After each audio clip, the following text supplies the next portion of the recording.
Hello, everyone. I welcome you to another learning workshop.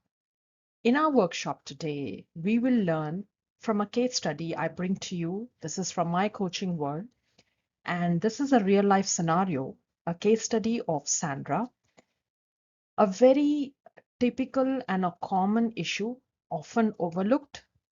But when we go through this, you and I together, you will learn perhaps this is something you've also been through.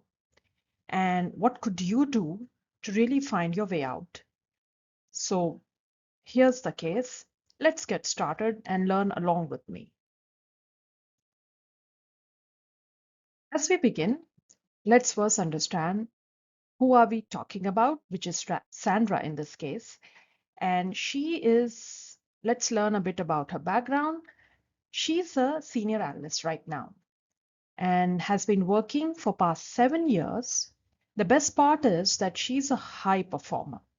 She's been promoted almost every year, and with her excellent high performance, she's been able to move up the career ladder in rather quick way and has been one of the most efficient and effective, high performing asset to any organization she would be associated with.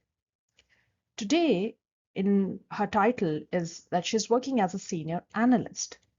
And the problem that we would share and we would learn about Sandra, and perhaps most of us who've been like close to around 7+ of working experiences, she's feeling stuck. There could be many ways when we feel stuck, but in this case of Sandra, this was a very common cause when we actually hit a certain time in our roles or functions, despite being successful in it. And this is exactly what Sandra was going through.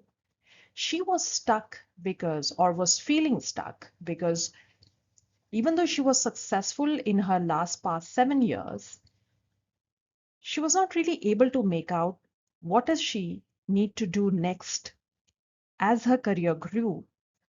And here's where she ended up committing a blunder. Just like any big organizations, Sandra found that there were few job openings within the organization itself, which were in two different departments. And as a confused, completely lacking in direction, along with that, some personal issues made Sandra commit this blunder. This blunder took Sandra to PIP. What is PIP?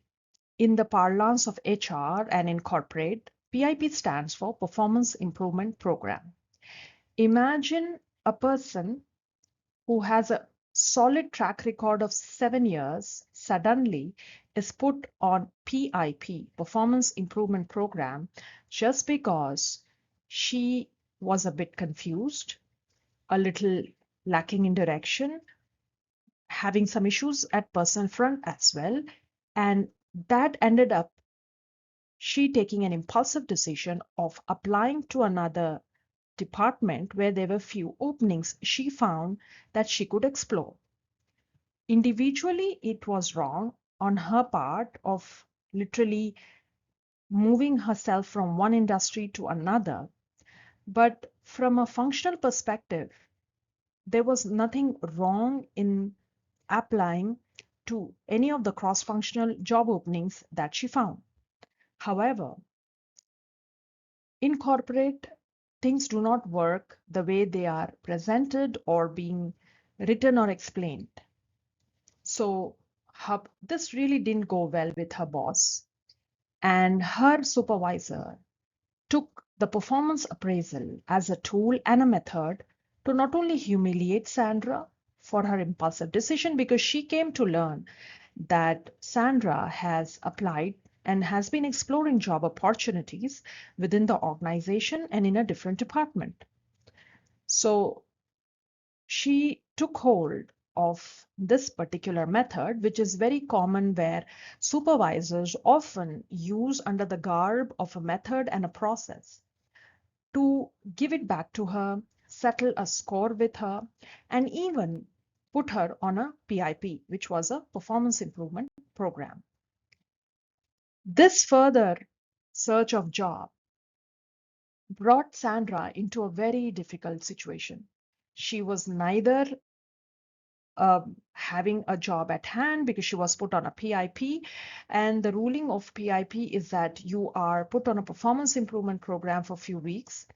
And unless one is able to kind of perform to the level that has been expected, they have little chance of getting promoted or moving to the next level. It is another word for demotion. So she was in this situation with her present role, and at the same time, technically, where she had applied, since she had no relevant experience, she also ended up finding no jobs there, meaning she was not selected in any of her jobs that she had applied for. With this chaotic situation that she found herself in, Sandra was on a daily basis getting into a deep stress mode, very, very emotionally stressed and overwhelmed, and having no clarity as to what she should be doing next. Here's when these were the various feelings that she went through. Her mistake on her part was exploring job opportunities without a forethought. Now, there was a lot more to Sandra's story than what I'm presenting to you here, because when I coached her and we did some deep dive sessions, these were some of the feelings that she came up with while I taught her how to label her emotions. But besides the chaotic state of mind that Sandra was in, it took a heavy toll on her physical health and her self-esteem. The words that were used in the appraisal, the way she was being treated at office, the vibes that she would get across from her colleagues made a huge difference in her overall equations that changed overnight at her workspace. This further dipped her confidence and her self-esteem. She became more and more desperate, as if she just wanted to run away from the present role into whatever would come her way. And perhaps that was the reason why she even applied to non-relevant jobs which were nowhere a match to her skills and her experience. This is something very common, friends. I would just want you to pause this video for a second and reflect. Has there been a time in your life where you felt so overwhelmed and confused, heedless, lacking in clarity and direction? And out of haste, you may also perhaps have taken some very hasty decisions, very impulsive ones, with no forethought to the long-term consequences. The very reason for this is also because you had perhaps a lack of perspective or a support where you could seek counsel. This is exactly what was going on in Sandra's life, where she struggled for a year unless she joined us. And while she could no longer take it, she was like filled with uh, issues, both manifesting in her physical health and her mental health. And therefore, I introduced her then to a journey of self. So when I first met her, she was in a very bad shape, not physically, but from a mental space. Imagine a person with 7 years of amazing, excellent performance record, just within 6 to 9 months, has been reduced to literally on a verge of mental collapse. This was of the various big and small incidents at office politics, getting trapped, feeling stuck, lacking direction. I then put her onto the journey of self. This is our regular coaching program, which is for a minimum of 3 months.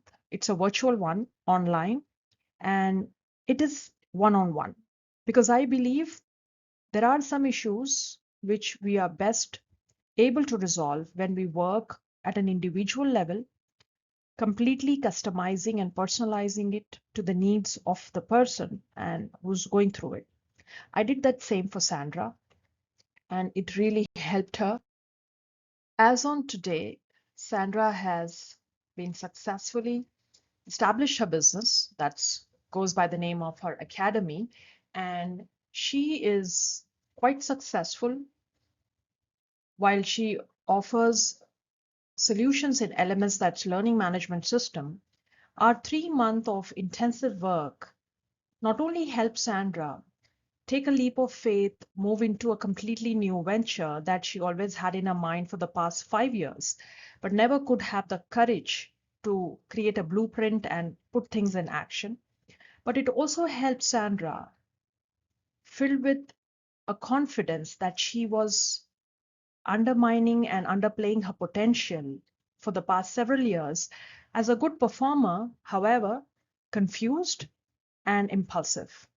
So, friends, just like Sandra, if you would also like to make that big change, transformation in your life, things that are keeping you stuck, where you feel heedless, lacking clarity, I invite you to come with me on a journey of self. The details of that you will find in the link given in the description box of this video. I look forward to connect with you. Let's connect and get coached. Thank you.